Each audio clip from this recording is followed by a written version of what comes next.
True Detective is a crime drama that follows Louisiana detectives Russ Cohle and Marty Hart as they investigate the gruesome and almost theatrical murder of Dora Lane. This case leads them down a years-long rabbit hole, during which we witness the detectives' individual idiosyncrasies and how they mesh, or more often, clash with each other. Marty's life is not simple by any means, but certainly more relatable, and you get the sense that this is how he wants people to view him. Marty is far more pro-social, and is willing to do what's necessary to be amicable, relatable, and respected. Which type were you? Oh, I was just a regular type dude with a big-ass dick. However, Marty is selective about which societal rules he follows, creating a sort of paradox in his character. For example, he always alludes to being a Christian, like many people in his community, but he doesn't seem fully committed to the faith. He appears to value Christianity more for its communal benefits. I mean, can you imagine if people didn't believe what things they get up to? And shares many of its values, such as the sanctity of marriage. But maybe fidelity isn't a value he deems worthy enough. How good is cake if you can't eat it? Rust could not be more opposite. Where Marty seeks acceptance and strives to maintain a semblance of normalcy, even if that means lying, Rust is unflinchingly honest, often brutally so, and harbors a deep contempt for the superficiality he perceives in others. Unlike Marty, who, perhaps like a lot of us, might bend the truth when it suits him for the sake of social cohesion, The common good. Rust has little interest in any form of social niceties. Instead, he operates on a level of raw, unfiltered realism, which often alienates those around him. While Marty steers clear of deep introspection, not due to a lack of intelligence, but rather from his desire to fit in, as mentioned earlier, Rust is profoundly introspective, almost to a debilitating extent, and this often pushes people away. You get any sleep last night? I don't sleep. I just dream.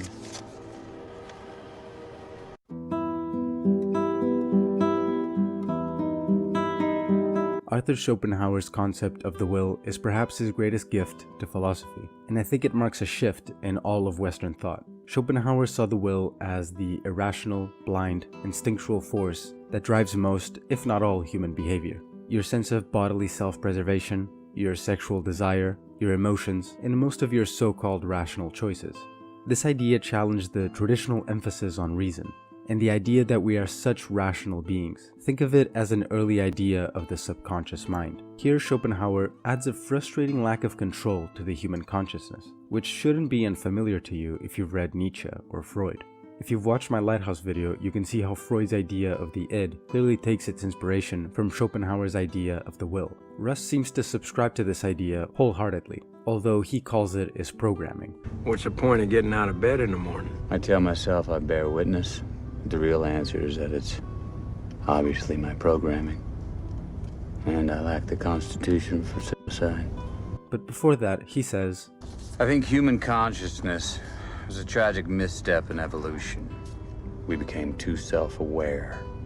Nature created an aspect of nature separate from itself. We are creatures that should not exist by natural law. When Rust says that human consciousness is a tragic misstep, he's essentially saying that we unfortunately became aware of the futility of life and its many, many sufferings, which are the only guaranteed outcome of the act of living. After all, Schopenhauer tells us that life is a constant process of suffering. Every satisfaction is only a pain subdued, and with every wish fulfilled, another will predictably arise. So life, the will, by itself, only serves to bring us suffering. It's the root of all suffering, as it perpetuates the constant desire and dissatisfaction, which must then be satiated, simply for all of it to happen again and again. And by gaining this consciousness, we simply become painfully aware of this. That sounds god-fucking awful, Rust. Rust's remark that humans are creatures that should not exist by natural law ties into Schopenhauer's deep pessimism about life itself. Rust is making a moral evaluation of all life on Earth, and is essentially saying, we are a crime committed onto nature's order. And Schopenhauer seems to agree. He tells us, if life, the craving for which is the very essence of our being, were possessed of any positive intrinsic value, there would be no such thing as boredom. Existence would be a constant satisfaction to us, but of course, it isn't.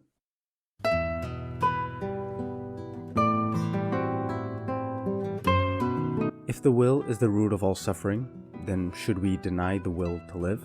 Both Schopenhauer and Rust recognize the urge to commit suicide as a response to suffering, but they see this as ultimately blocked by the underlying will, or in Rust's case, programming. For Schopenhauer, suicide is an attempt to escape suffering, yet paradoxically, it is also an expression of the will. So the will includes the will to minimize suffering, which can lead to a desire for death, but this desire ultimately comes back around and is then countered by the will itself, as it's responsible for our self-preservation. This is why Schopenhauer finds those who manage to commit suicide to be extremely honorable and praiseworthy, and why I think Rust says, quite disheartedly, that he lacks the constitution for suicide.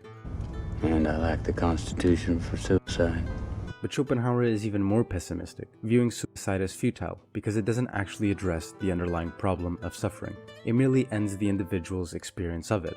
His key argument here is that suicide cannot be a true escape because it targets the individual, not the deeper cause of suffering, which is the will itself. So Schopenhauer even denies us the easy way out. Schopenhauer tells us suicide may also be regarded as an experiment, a question which man puts to nature, trying to force her to an answer. The question is this: what change will death produce in a man's existence and in his insight into the nature of things? It is a clumsy experiment to make, for it involves the destruction of the very consciousness which puts the question and awaits the answer. Like Rust, he accepts no half measures, no half truths. This is your life, and you must confront this head on. So how do we deny the will, or the programming, and make some sense of this suffering, make it bearable at least? Schopenhauer's answer lies in asceticism. Asceticism, very basically, is the deliberate renunciation of desires and pleasures. He saw the will as an irrational blind force driving all beings to seek satisfaction of desires, leading to the constant striving, pain, and suffering. Asceticism, therefore, is the correct denial of this will, an attempt to escape the cycle of desire and suffering by rejecting the paradox entirely. As you've probably realized, Schopenhauer was greatly influenced by Eastern philosophies, particularly Buddhism and Hinduism, which also emphasized the renunciation of desires to overcome suffering. But while watching the show, you might have noticed Rust seems to live an ascetic life, at least to some extent, denying himself pleasures, happiness, and love. You should have held on to your woman. Getting laid was good for you. Goddamn. You moron. His room is completely bare, its only notable feature being a wooden cross on the wall, a symbol of Jesus' sacrifice and extreme suffering, which Rust uses as a form of meditation. What do you got the cross for in your apartment? It's a form of meditation. How's that? I contemplate the moment in the garden, the idea of allowing your own crucifixion.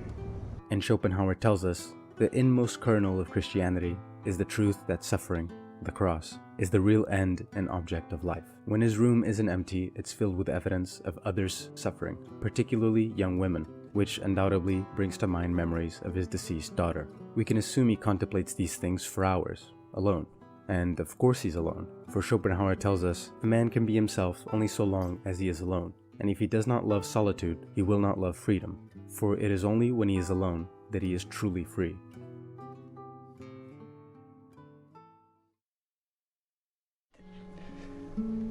All your life, not all your love, all your hate, all your memory, all your pain, it was all the same thing.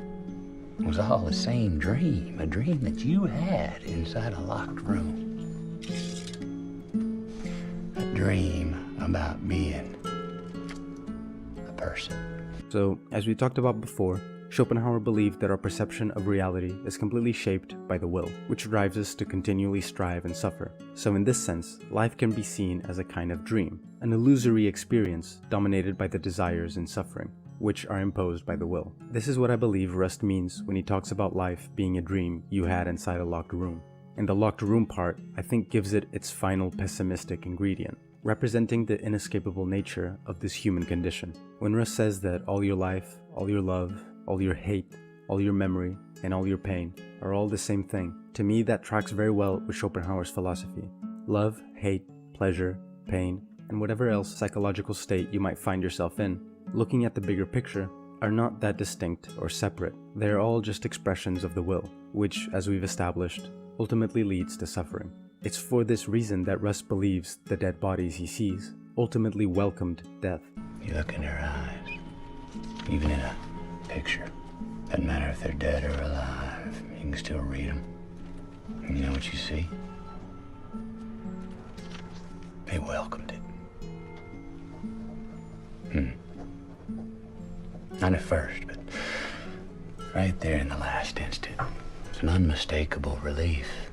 As Schopenhauer tells us, death is the great opportunity, no longer to be I.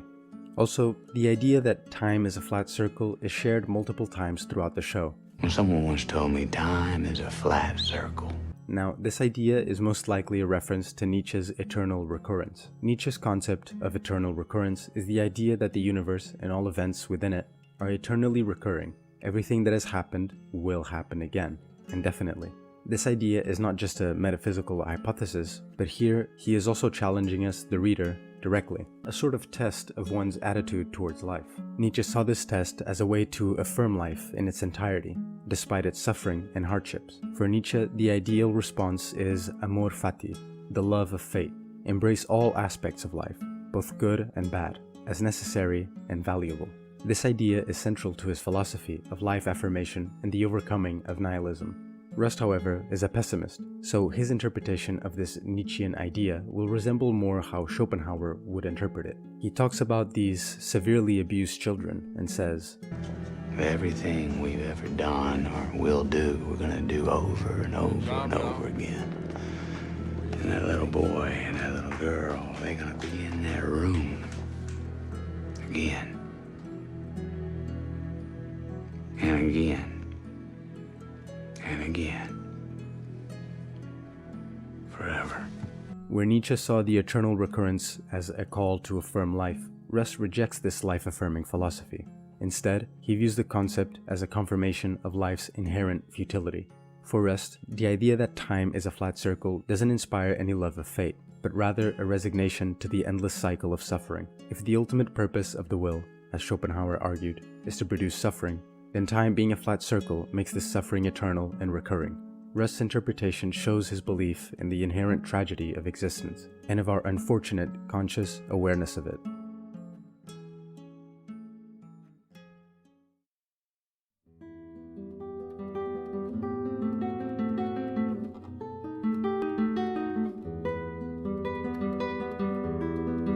Why should I live in history, huh? I don't want to know anything anymore. This is a world where nothing is solved.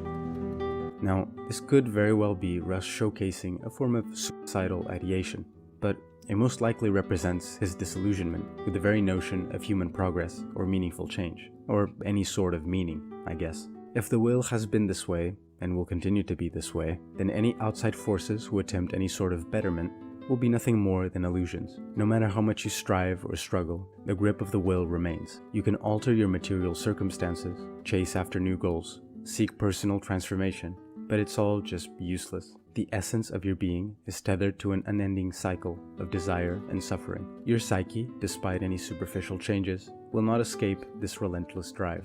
Every effort you make, every attempt to escape your suffering, is nothing more than pathetic. The will ensures that your deepest struggles remain unsolved. Your true self remains trapped, and the cycle of dissatisfaction continues. You can't escape the will, nor can you escape the constant churn of your inner self. All you're left with is the harsh reality that no matter what you do, you are only creating a perpetually changing present. Now I leave you with an option. Does Rust act as if there is no meaning, or does he act as if everything is painfully meaningful? I can be hard to live with. I don't mean to, but I can be critical. And sometimes I think I'm just not good for people. You know, that's not good for them to be around me. You know, I wear them down. You know, they get unhappy.